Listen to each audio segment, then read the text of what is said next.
there hasn't been access to a modern healthcare system at Cornwall Regional, because them still working on it. So whatever healthcare, they had a dead baby scandal, you know. And just because the good PR doctor, that is not a medical doctor, is not a medical doctor, nobody was calling for him to resign, and nobody responded to that. Because everything like this, you're not embarrassed that dirty mildew in a KPH, nasty mildew. You think if you have a building with mildew in it, the health services should shut it down. Mildew can kill you. Mold can kill you. Human beings are not to breathe the air. The quality of air must never have that. The dry weather hospital, that is KPH. And that is why when people go there, you go there with one ailment and you end up with all kind of something. Radam. And then you go away and you just make that statement just because it sounds nice. Because it's coming from Dr. Andrew Holness, it sounds nice. Like him say, hey, me and Rubio is friend. 10% radam here. Yeah. We have to assess it. And yeah, it beat me. I'm frightened. But guess what? Just understand this.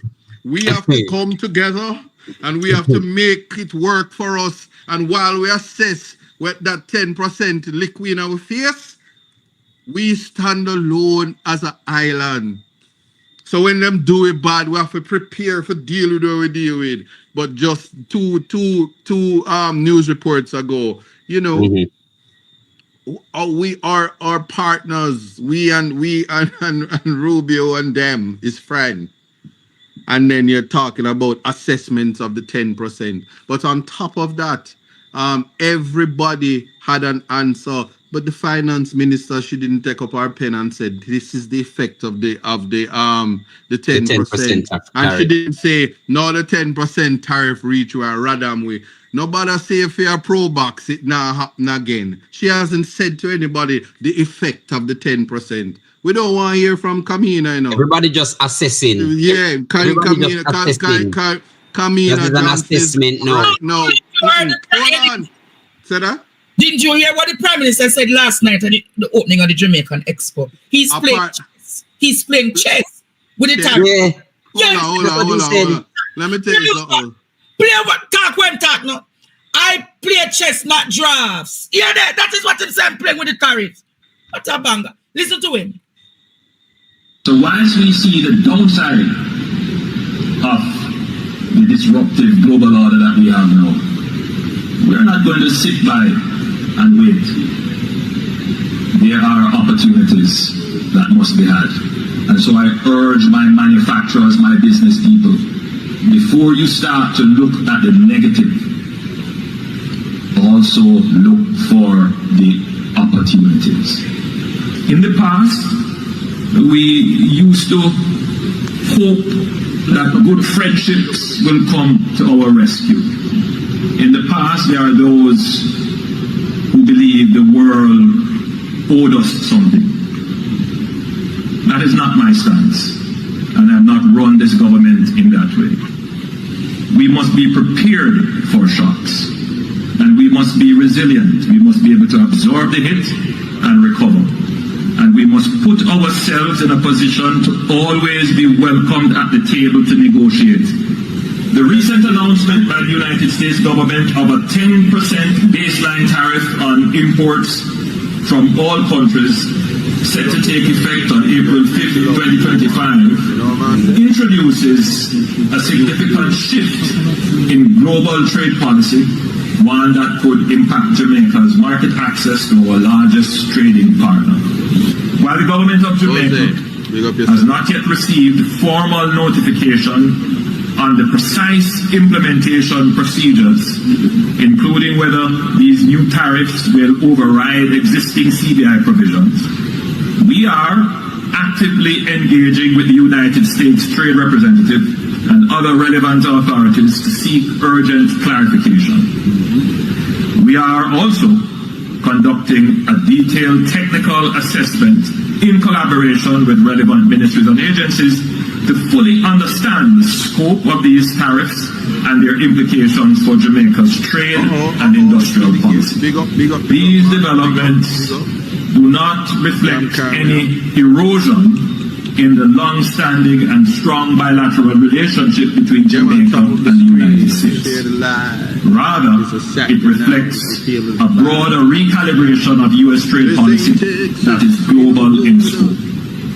Still, we will use every available diplomatic channel, including working with our CARICOM brothers and sisters and utilizing the Office of Trade Negotiations to seek to preserve the positions our exporters have secured over decades of deepening trade ties with the United States.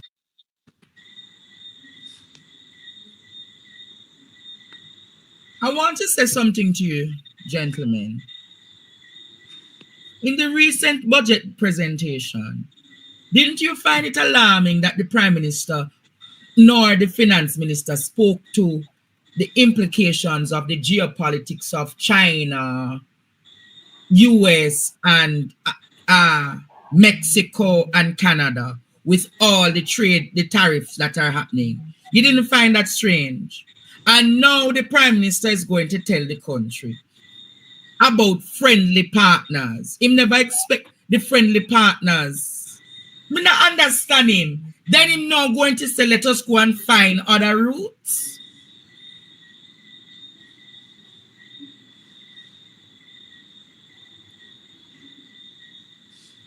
Last week he was saying this is a big win for Jamaica. And now I'm going to tell Jamaica to find other routes. Unless there's something wrong with him.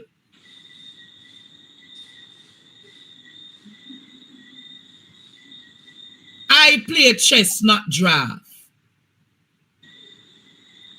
But if I know one thing about chess players, one thing they have in common. One thing chess players have in common is the DNA of deception. No, so let's just be clear. He's on the chessboard. He's not playing any chess. He's on the chessboard. He is king, Juliet is queen.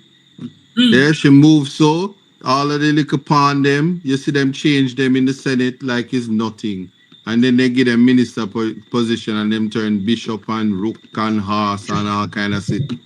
So there's no that is where people are misguided. But what I will say is it's easy to just say anything. It's an election year. Just note what the good Minister of Constitutional Affairs has signaled to the country.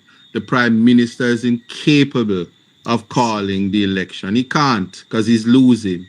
So my question though. He can't, hold on, he can't certify his statutory declarations and he cannot. He's almost do it if you're bad, call the election. He simply can't.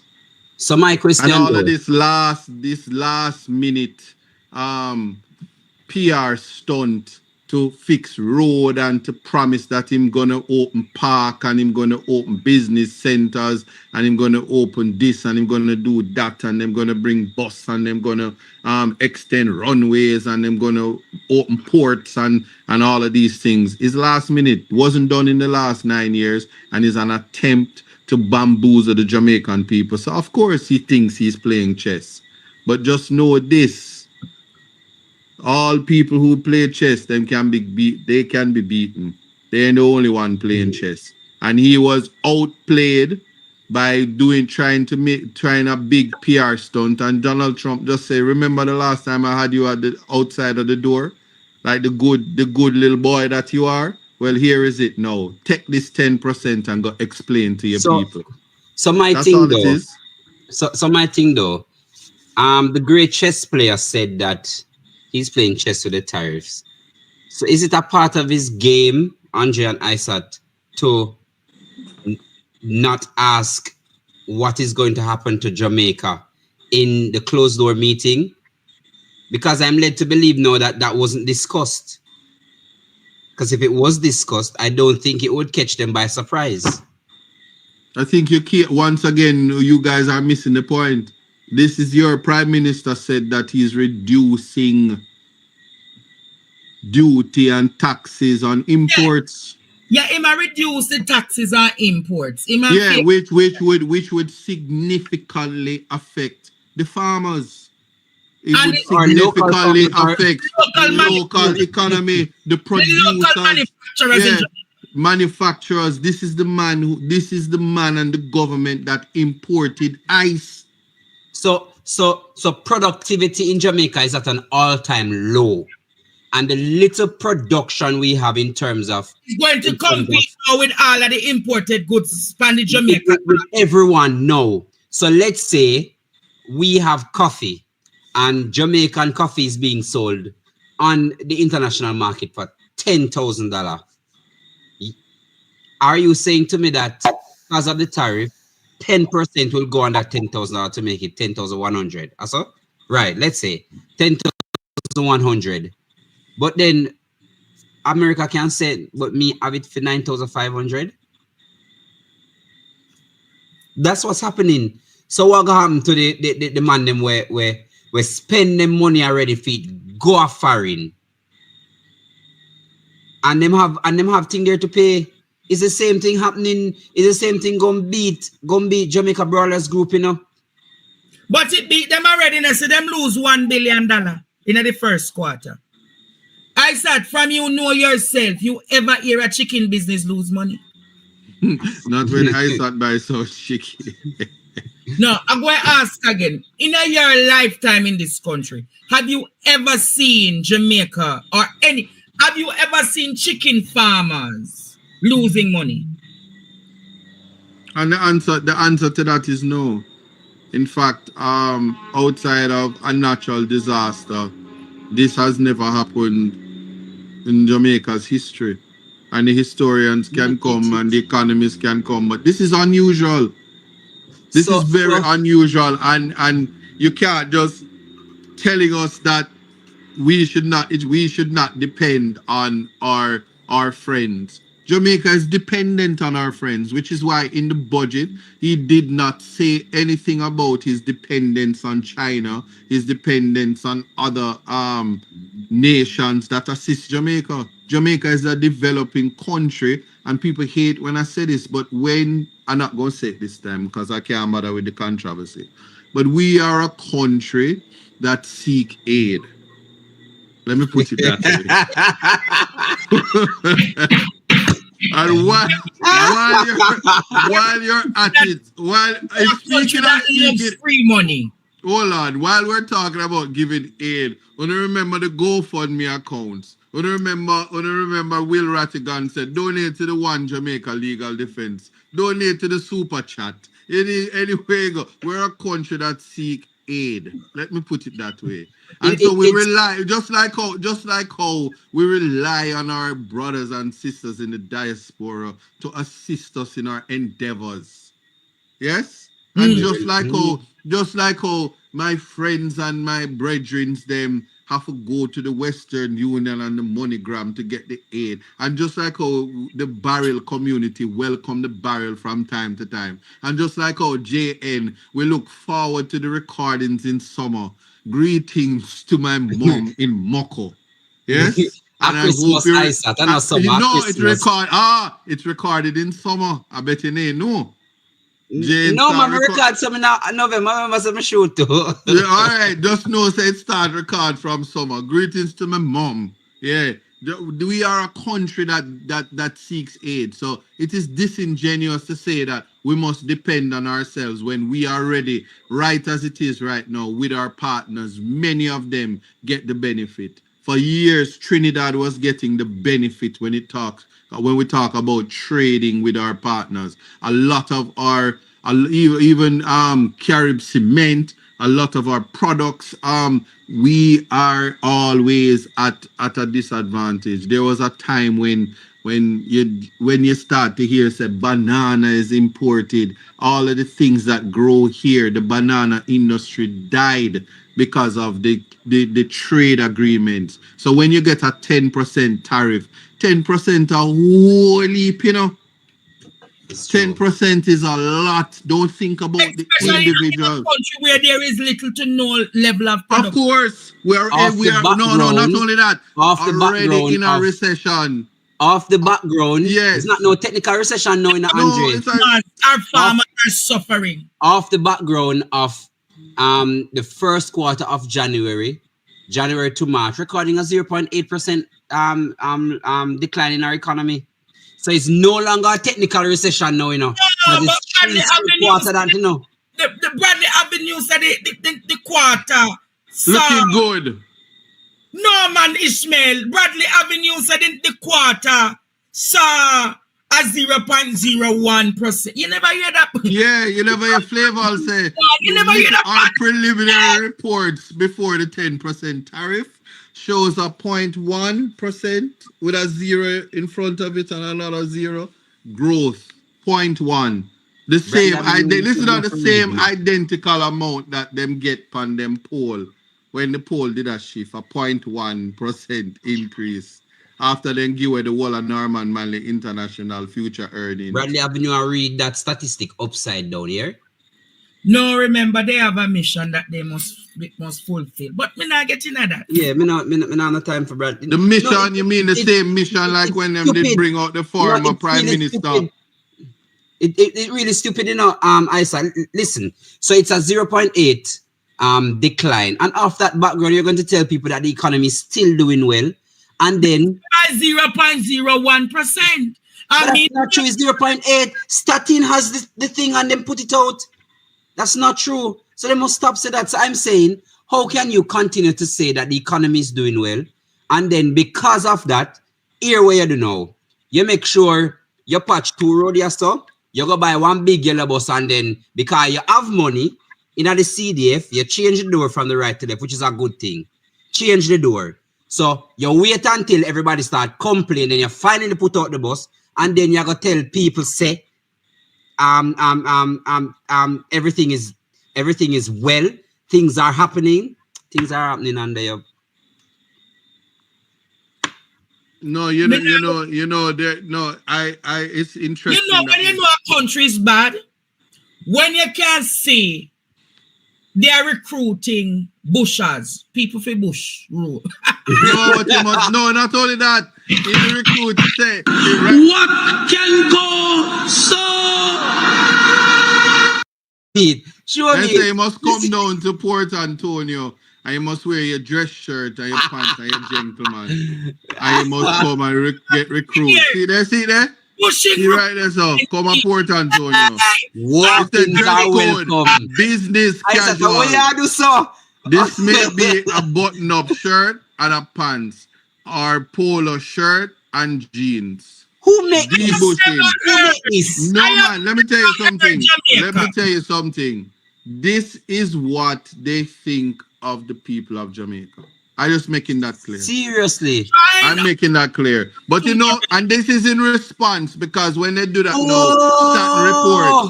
Staten report, they'll come and say the underemployment counts as employment. But just make it clear, you know, we deserve real leadership that listens before problems hit the headlines. Not leaders who only act. You're listening to me or you're just running off your mouth, Mr. Ishmael? Can I speak? Yeah? Because we only we don't need leaders who only act when the cameras are rolling. Notice that every time Andre says something and then the residents and the whole of Jamaica speak up about the real problems. Like one, broken rural bus system. Then guess what? Certainly in this part, the MP come and rush and say, yeah, we bought 1 bus, but in the last 9 years, yes, the students had to find their way to school and most of the times late. And they have to deal with that. So every time Andre speak up and every time a news report come on TVG or anywhere, you see this thing and the flashy looks and the good headline. And then when the reality check come in, nothing changes. Ask anybody how many students are in Portland. I can tell you because I'm interacting and interfacing with a large amount of students by virtue of the tablet drive.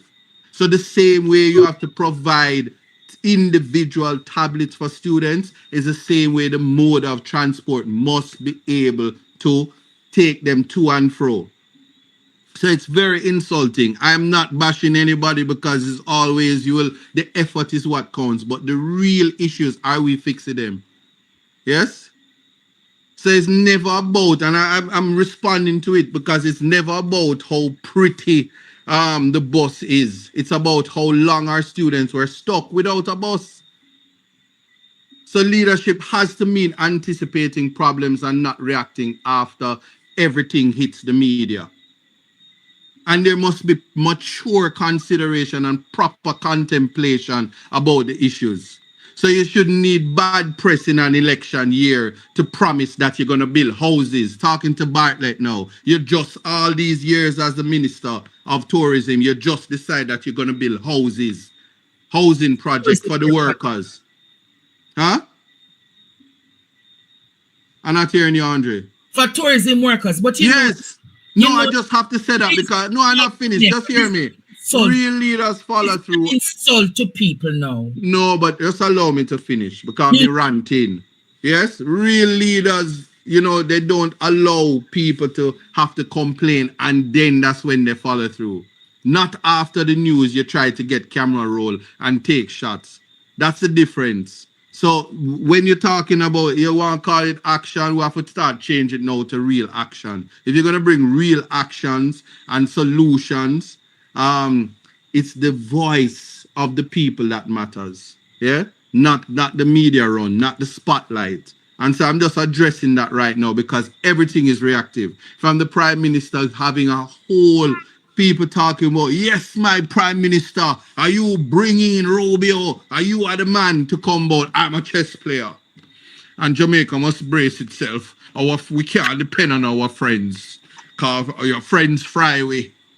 So we have to play it and we have to top up ourselves and we have to deal with food security ourselves. After you do everything and you literally you are in bed with many countries and you ignore it and you put the future of Jamaica on the line.